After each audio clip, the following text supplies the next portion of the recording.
እኔ የሚለው ማለት ነው የአብርሃም ቤተሰብ ልጅቷን ሁል ጊዜ ምን አርጊ ነው የሚሉ በቃ ከጣሉ ጣሉ እኮ መራቅ ነው።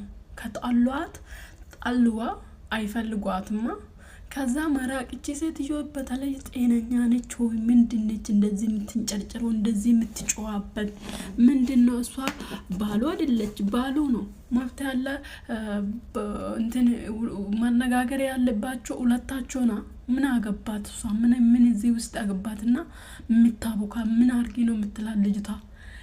ሄደች ተሳደበች ብዙ ነገር እንደ ጭስስ ብላ እንደምትናገር አይታችኋል። እግዚአብሔርን ከልብ ጥላቻ እንደሆነ ያስታውቃል።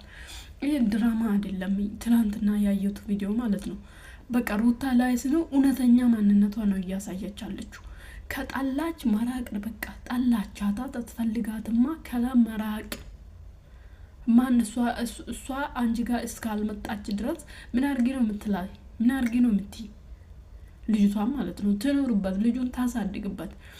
ዛሬ መታችሁ ልጁ ያለ ምንም ስነ ምግራ አንጀት ታስፈልግም። ትላንትና እሷ ነች እኮ 9 ወር ሙሉ ሲያሰቃያት ተሸክ እንትን አምጪ ብላችኋል። አምጪ እዛ እንትን ብላችኋታል። ስንት ስቃይ ስታሳልፍ ዛሬ ተወለደ ልጅ ነው እሱም ይፈልጋል፣ እናንተም ትፈልጋላችሁ። ብልጥ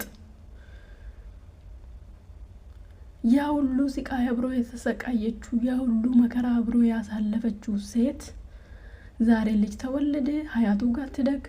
ሀያቱ እውነት በስነ ምግባር ልጆቹ የምታሳድግ እናት ከሆነች ምንድነው ይሄ ልጅ ባለጌ ልጅ? ሴት ወደ ሴት ሴት ወደ ሴት ሴት ወደ ሴት እዚህ ሴት እዛ ሴት እዛ ሴት እዚህ ሴት ለምን ይላል ታዲያ? ለምን እሱ በስነ ምግባሩ አላደገም?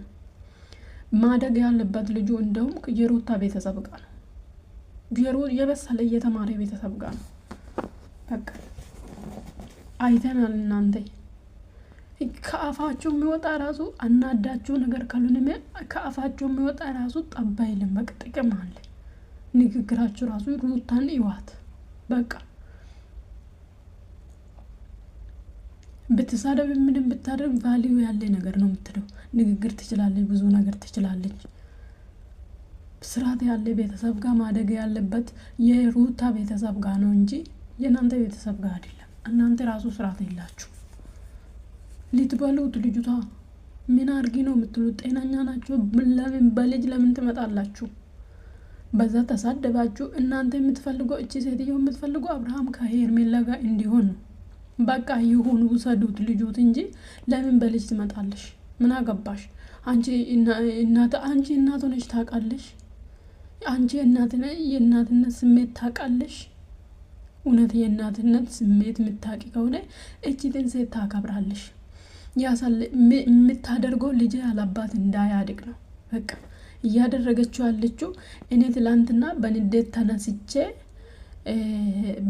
ተነስቼ ወይ ደግሞ ያሳለፍኩ መከራ አስቤ ከልጅ አባት ነጠቅኩ፣ አልተቀበልኩም። ዛሬ ደግሞ እሱን ሊመልስ ብላ እየለፋች ነው። ለልጁ አባት እየለፋች ነው ልትመልስ፣ ለልጁ ስላሰበች። ምንድነው ይሄ ሁሉ ጥላች? በሷ ነው እኮ እዚህ ደረጃ ያደረሽው። አሁን ትመጥና ነገ ዛሬ ኝኝኝኝኝኝ ትላለች። እሷ ከሌለች እስቲ ምን አይዲያ አምጥተሽ ታውቃለች? ስለ እሷ ነው እንደ እንጀራ የምትበይ። ምን አርጌ ነው የምትይ? ጤነኛ አይደለችም። አንተም ደግሞ ጥሩ አስተሳሰብ ያለ ሰውዬ ትመስላለህ። ሁላችሁም አንድ ነው። የአብርሃም ቤተሰብ እንደ አብርሃም ነው፣ አስመሳይ ማለት ነው። ምክንያቱም አሁን ሩታ እናንተ ጋር ያስመስላሉ። ከዛ ጥሩ ማንነት አላቸው ከጀርባ። እናንተ ግን ከጀርባም ጉድጓድ ነው የምትቆፍሩ። ትፈልጊ አይደለም እንደ ሄርሜላ ጋር እንዲሆን ከልጁ ጋር እንዲመለስ ለምን ሳለፊ ተካ ለልጁ ጋር እንዲመለስ ልጁን በስርዓት እንዲያሳድግ ከሚስቱ ጋር እንዲመለስ እንደዚህ ብትለፊ ኑሮስ ብትለፊ ከዛ ጋር አንገት በአንገት የምትተናነቂ። ከዛ እሷ ተናዳ የሆነ ነገር ከወረወራች 1 ወር ነው የምታለቅሱ። 1 ወር ነው የሚሳደቡ። ሌሎቹ ለቅሶ ይቀመጣሉ። እና ከልጅቷ ላይ ወረድ በሉ። ልጁ ማለት ለሷ እንኳን ለሷ እኛ ራሱ የምናየው እንዴት እንደምሰቀጥጥ እሷ ያሳለፈችው የህይወት መከራ የእርግዝና ጊዜ መከራ እንኳን ለናንተ ልሰጥ ማለት ነው። ከሷ አይበልጥም ከሱ ጊዜ አይበልጥም ደግሞ ልጅ ማሳደግ እየሰራች ነው። በጣም ጎበዝ አክቲቭ ለብዙ ሰዎች እንጀራ የሆነች ለራሷ ልጅ ነው የምታንሷው። ሰርታ ታኖራለች። ጀግና ናት። ስለዚህ ልቀቋት ሲያስጠሉ